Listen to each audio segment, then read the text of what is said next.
July 2024 Butler পেনসিলভেনিয়াতে যখন American former president Donald Trump একটা মঞ্চে দাঁড়িয়ে ভাষণ দিচ্ছিল, তখন হঠাৎ করেই তার উপরে কেউ আক্রমণ করে দেয়। এই আক্রমণের সময় 3টা গুলির শব্দ শোনা যায়। যদিও ডোনাল্ড ট্রাম্পের কানের কাছে একটা গুলি লাগে, তবে কোনো রকমে তার জীবনটা সেভ হয়ে যায়। এখন এত ভয়ঙ্কর একটা আক্রমণের জন্য স্বাভাবিকভাবেই কতগুলো কোয়েশ্চেন সামনে উঠে আসে, যেগুলোর মধ্যে কিছুর অ্যান্সার তো পাওয়া গিয়েছে, তবে এখনও এমন কিছু কোয়েশ্চেন আছে যেগুলোর অ্যান্সার এখন পর্যন্ত পাওয়া যায়নি। আসলে নভেম্বর 2024 সালে আমেরিকার পরবর্তী প্রেসিডেন্ট ইলেকশন হতে যাচ্ছে, আর যেহেতু ডোনাল্ড ট্রাম্প সেখানের একজন প্রার্থী, এই জন্য সে তার প্রচারণার জন্য পেনসিলভেনিয়ার বাটলার নামের একটা শহরে সেই দিন একটা ক্যাম্পেইনে গিয়েছিল। 13 জুলাই সন্ধ্যার দিকে অ্যাভান সিটি রোডের একটা লেকের কাছে হাজার হাজার মানুষ ট্রাম্পের বক্তব্য শোনার জন্য এসেছিল। স্টেজটা ঠিক এই জায়গায় ছিল যেখানে ডোনাল্ড ট্রাম্প গুলি খেয়েছে। তবে এর ঠিক পেছনেই 3টা বিল্ডিং আছে, যেই 3টা বিল্ডিংয়ের 2টা বিল্ডিংয়ের মধ্যে অলরেডি সিক্রেট সার্ভিসের কিছু স্নাইপার ট্রাম্পের প্রোটেকশনের জন্য সেখানে ওয়েট করছিল। যখন ডোনাল্ড ট্রাম্প স্টেজে উঠে ভাষণ দেওয়া শুরু করলো, ততক্ষণ পর্যন্ত তো সবকিছু ঠিক ছিল। তবে যখনই সে ভাষণটা একটু দীর্ঘায়িত করা শুরু করে, তখন হঠাৎই স্টেজে থাকা কিছু লোকজন স্টেজের রাইট সাইডে থাকা একটা বিল্ডিংয়ের উপরে একটা লোককে গান নিয়ে উঠতে দেখতে পারে। যদিও প্রথমে সবার মনে হয়েছিল যে হয়তোবা এই লোকটা সিকিউরিটি গার্ডদেরই একজন, তবে যখন তার ড্রেসটাকে খুব ভালো করে দেখা হয়, তখন এই ব্যাপারটা ক্লিয়ারলি বোঝা যায় যে সে আসলে সিকিউরিটি গার্ডদের মধ্যে একজন ছিল না, সে ছিল তাদের মতনই একজন নর্মাল পার্সন। এখন এই ব্যাপারটা দেখার পরে নর্মালি সবাই চিৎকার চেঁচামেচি করা শুরু করে। তবে যখন সিক্রেট সার্ভিসের লোকজন এই ব্যাপারটা দেখতে পারে, তখন তারা হয়তোবা সেই স্নাইপারদেরকে রেডিওর মাধ্যমে সমস্ত ব্যাপারটা জানিয়ে দেয়। এই জন্য স্নাইপাররা দ্রুত ডোনাল্ড ট্রাম্পের দিক থেকে নিশানাটাকে সরিয়ে সরাসরি সেই লোকটার দিকে নিশানা করে ফেলে যেই লোকটা ছাদে উঠেছিল। তবে যতক্ষণে সিক্রেট সার্ভিসের শুটাররা এই ব্যাপারটা অনুমান করত যে সে কেন সেখানে উঠেছে, তার আগেই সে টানা 3টা গুলি করে দেয়, যেটার শব্দ আপনারা ভিডিওতেও শুনতে পারবেন।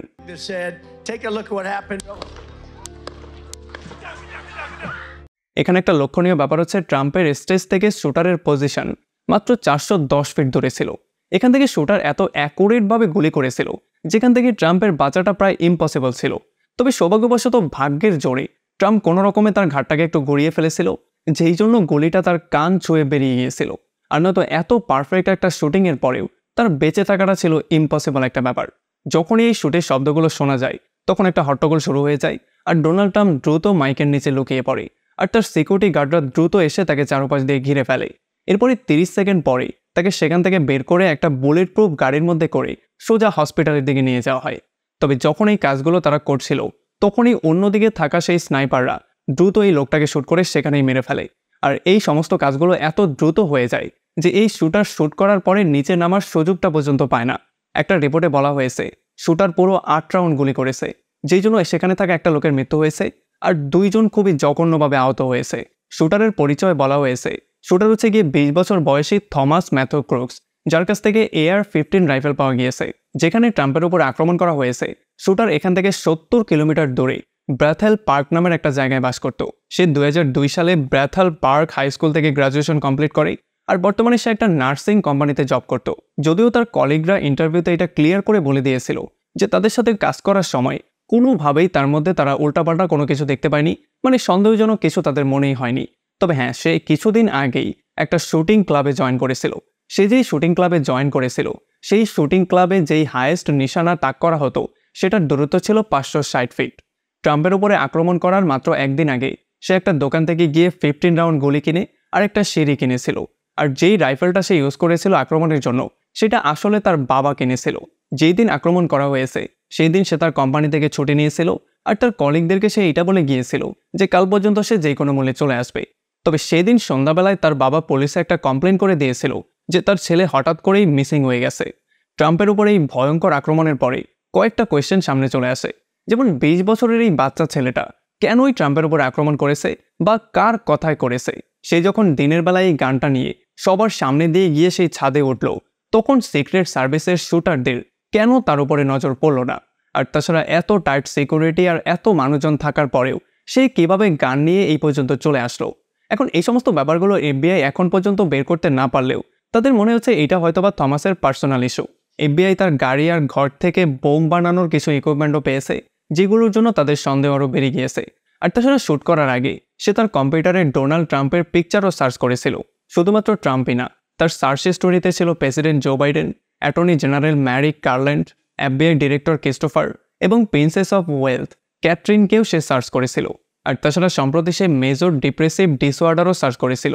এখন এই সমস্ত কিছুর পাশাপাশি FBI তার ফোনের মধ্যে এমন একটা পিকচার পেয়ে যায় যেই পিকচারটা খুবই সন্দেহজনক।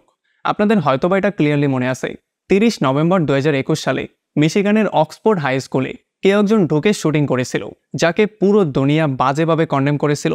তবে থমাসের ফোন থেকে সেই ভয়ঙ্কর শুটার ইথার কাম্বলেরও একটা পিকচার পাওয়া গিয়েছিল। এখন এই সমস্ত ব্যাপারগুলোকে এক জায়গায় করে দুয়ে দুয়ে 4 মিলিয়ে এই কোয়েশ্চেনটা দাঁড় করানোর ট্রাই করা হচ্ছে যে আসলে অক্সফোর্ড স্কুলে আক্রমণের মধ্যে তার কোনো হাত ছিল কিনা, অথবা এটা কোনো ভয়ঙ্কর গ্যাংস্টারদের কাজ কিনা, বা বড় একটা গ্যাংয়ের কাজ কিনা। যদিও এই সমস্ত ব্যাপারগুলো এখন পর্যন্ত ক্লিয়ারলি কেউ বলতে পারছে না, তবে এই কোয়েশ্চেনগুলো সামনে বারবার করে চলেই আসছে। তবে সেপ্টেম্বর 2021 সালে যখন তার বয়স 18 হয়ে গিয়েছিল, তখন থেকে শুরু করে আজ পর্যন্ত সে রিপাবলিকান পার্টিরই ভোটার ছিল। আসলে এটা হচ্ছে গিয়ে সেই পার্টি যেই পার্টি থেকে আগেরবার ডোনাল্ড ট্রাম্প ভোট পেয়ে প্রেসিডেন্ট নির্বাচিত হয়েছিল, আর এইবারও সে আশা করছে ভোট পেয়ে প্রেসিডেন্ট নির্বাচিত হবে। ডোনাল্ড ট্রাম্পের উপরে কেন আক্রমণ করা হয়েছিল, এর পেছনে কি কি উদ্দেশ্য ছিল, সেগুলো নিয়ে আপাতত একটা ইনভেস্টিগেশন চলছে। আর আমরা এটা আশা করতেই পারি যে হয়তোবা খুব শীঘ্রই আমাদের সামনে সেই প্রমাণগুলো চলেও আসবে। আশা করব এই ভিডিওটা আপনাদের ভালো লেগেছে। যদি ভালো লাগে তাহলে অবশ্যই একটা লাইক করবেন, আর আমাকে প্রথমবার দেখলে অবশ্যই সাবস্ক্রাইব করবেন।